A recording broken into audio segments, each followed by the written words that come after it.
The Drakari matriarch coiled her massive form round the obsidian pillars of her nesting chamber, her scales shimmering like molten copper in the dim light of Kepler 442b's twin suns. Reuben had never seen anything so magnificent, so terrifying, so utterly alien in all her 12 standard years of life aboard the colony ship Perseverance. The dragon's eyes, 3 of them, arranged in a triangular pattern across her elongated skull, fixed upon the small human child, who had somehow breached the sacred sanctuary. Every diplomatic protocol screamed that Reuben should run, should scream, should do anything except stand there clutching a plastic bag filled with craft supplies. From the colony ship's recreation center, "Please," Reuben whispered, her voice barely audible over the low rumble emanating from the matriarch's chest. "I just wanted to see them." The babies, behind the great dragon, nestled in a bed of what appeared to be crystallized flame. For hatchlings chirped and squeaked. They were the first Drakari young born since humanity had arrived in this system 6 months ago, and they represented everything the fragile alliance between their species depended upon. The matriarch's middle eye narrowed. When she spoke, her voice resonated through the chamber like thunder rolling across mountains. "Human child, you violate sacred ground. By ancient law, your life is forfeit."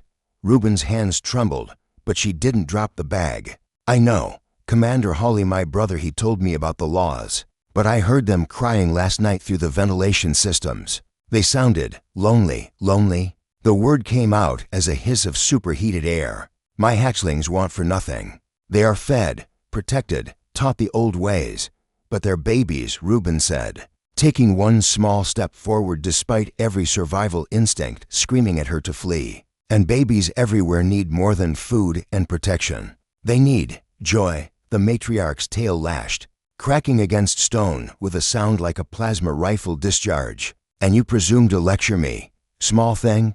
You whose species has walked the stars for mere centuries while mine has ruled the void for eons." Reuben reached into her bag and pulled out a small container. The matriarch tensed, ready to incinerate the potential threat, but the child simply opened it and poured some of its contents into her palm. "Glitter. Biodegradable. Non-toxic. Absolutely worthless glitter in shades of purple, gold, and silver. On Earth," Reuben said softly, "and on Mars colony, and even on the generation ships, human children play with this. We make art, we decorate things, we pour it on our hands just to watch how it catches the light." She held her palm up, tilting it so the glitter sparkled in the sunbeams, streaming through the chamber's crystalline ceiling.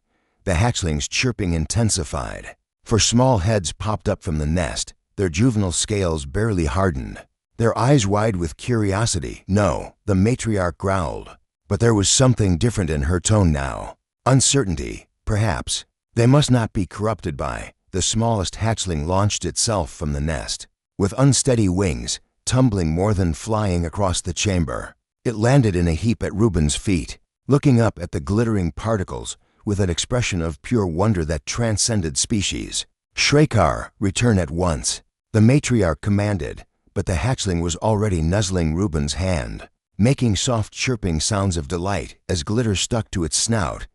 Then the other 3 came, scrambling over each other in their eagerness, their small claws clicking on stone. They swarmed around Reuben, who laughed and sat down cross-legged, letting them investigate the fascinating tiny human and her bag of sparkles. The matriarch rose to her full height, wings spreading wide enough to blot out the suns. Reuben looked up at certain death, but she didn't abandon the hatchlings. Instead, she carefully sprinkled glitter over each of their heads, creating crowns of light that made them look like tiny stars given form. For a long moment, nothing happened. The matriarch could have ended her with a single breath of flame. Should have, by every law her people held sacred. But then the great dragon did something that no human had ever witnessed. She stepped aside, not back, not away in retreat, but to the side, creating space, making room. "You have courage, human child," the matriarch said, her 3 eyes blinking in sequence. "And perhaps wisdom beyond your years."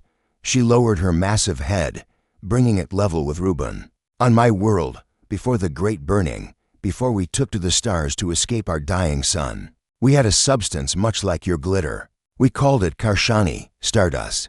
Hatchlings would coat themselves in it during the festival of first flight. Reuben's eyes widened. Really? We thought ourselves too sophisticated for such frivolities now, the matriarch continued, watching her hatchlings play with something approaching sadness.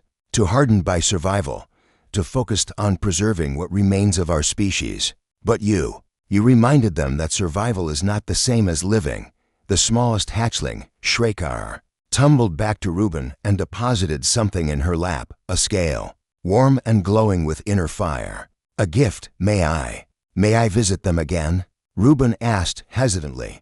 The matriarch's rumble softened into something that might have been a laugh. You may, but next time, human child, use the door. And bring your brother, this Commander Hawley who taught you our laws. Perhaps it is time our people stopped simply coexisting and started truly knowing one another. As Reuben left the sanctuary, for glitter-covered hatchlings chirping their goodbyes, she clutched the gifted scale to her chest. Behind her, the fierce dragon mother watched from her perch, her ancient eyes seeing not just a human child, but a bridge between worlds.